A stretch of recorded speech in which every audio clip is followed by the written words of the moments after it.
जय धर्मेश, जय चाला, जय आदिशक्ति, जय भारत, जय हिंद।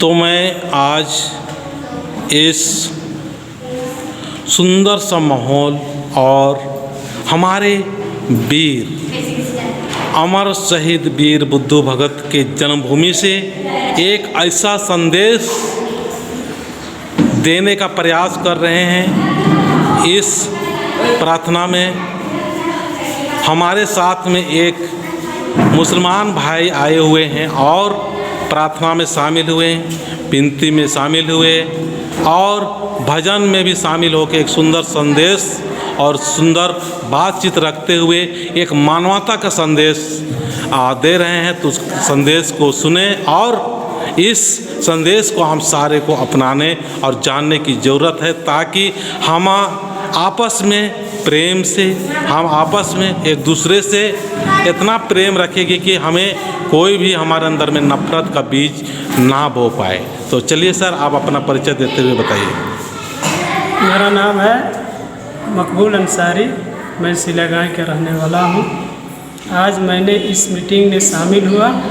शहीद वीर बुद्धू भगत का जो कार्यक्रम होता है उस मीटिंग में आज मैं शरीक हुआ और मैंने इस मीटिंग की जो मेंबर है, सदस्य है, उसका बात को सुनकर मुझे बहुत अच्छा और भरोसा लगा कि आज हम अपने अपने धर्म को भूल गए हैं और एक दूसरे को गलत भावना दे करके और दूसरे रास्ता पर ला करके आज हम लोग अपने आप मोहब्बत में, अपने भाइयों का मोहब्बत से आज हम लोग निकल गए हैं। और इस मजलिस का जो भी सदस्य है वो इतना अच्छा बात बताएं कि हम लोग को आपस में जोड़ने का, तोड़ने का नहीं, जोड़ने की बात बताई और इस बात से हम बहुत खुश हैं। और मुझे उम्मीद है कि अगर ऐसे कार्यक्रम अगर होता रहे तो हम लोग को किसी तरह का कोई प्रकार का आनाकानी हम लोग आपस में नहीं होंगे और खुशहाल अपनी ज़िंदगी गुजारेंगे। अब इतने में मैं अपनी बात ख़त्म करता हूँ। तो ये हमारे मुस्लिम भाई, कितना सुंदर संदेश, कितना महान संदेश।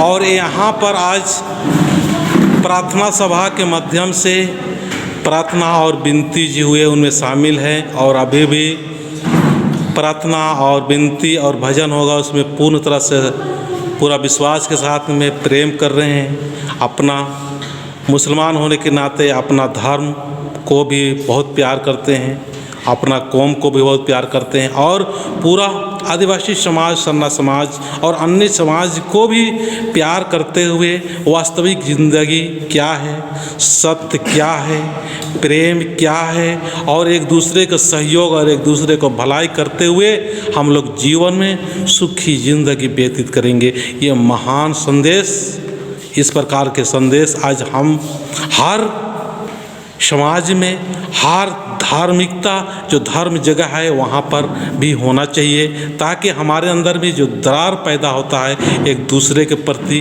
हमारे अंदर में दरार पैदा कर दिया जाता है, एक दूसरे के प्रति नफरत पैदा कर दिया जाता है, वो दूर हो सके।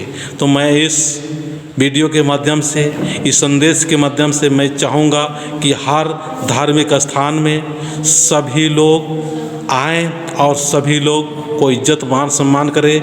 वहाँ हम सभी को जानना चाहिए कि हम सबका मालिक, हम सबका भगवान एक ही है और हम सब एक ही हैं और उन्हीं के सारे हम पुत्र हैं और उन्हीं के हम एक संतान है। इस महान संतान और महान संदेश को समझते हुए, महान विचार करते हुए हम सारे को एक नेक और ईमानदार और सही इंसान जो होना चाहिए, सही धर्म होना चाहिए, प्रकृति की पुजारी होने के नाते में आदिवासी समाज के प्रत्येक लोगों से यही कहना चाहेंगे कि प्राकृतिक मतलब सबका हित सबका भला और सबका हित के बारे में ही हमको सोचना चाहिए, विचार करना चाहिए।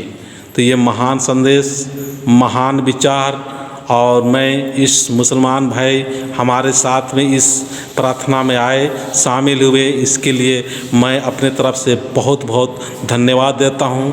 और हम आदिवासी समाज से, सरना समाज से भी मैं चाहूँगा कि इस मुसलमान भाई के लिए सारे लोग सैल्यूट करें, ऐसे ही सम्मान करें, इज्जत करें, ताकि हम लोग एक इंसानियत का धर्म निभा सके। तो मैं आगे एक सुंदर भजन के माध्यम से और आगे दिखाना चाहता हूँ।